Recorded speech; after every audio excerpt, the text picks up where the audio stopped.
अस्सलाम वालेकुम। हक और सच के साथ मैं हूं सैफ चौहान और आज हम मौजूद हैं लिबर्टी गोल चक्कर में। नाज़रीन, आज लोगों का जमे गफ़ीर यहाँ पर मौजूद है। आज हमज़ा शहबाज वज़ीर आला मुंतखब किए गए हैं, आज लोगों की राय लेते हैं, उनकी क्या राय है। अस्सलाम वालेकुम, क्या नाम है जी आपका? वालेकुम सर शाहिद। हमज़ा शहबाज आज वज़ीर आला मुंतखब हुए हैं, आप क्या कहना चाहेंगे?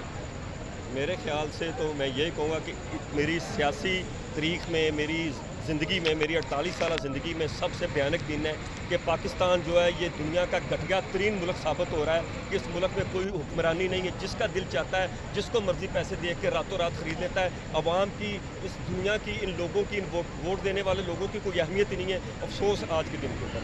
आप क्या कहना चाहते हैं? बिस्मिल्लाहिर्रहमानिर्रहीम। मैं चंद बातें हैं जो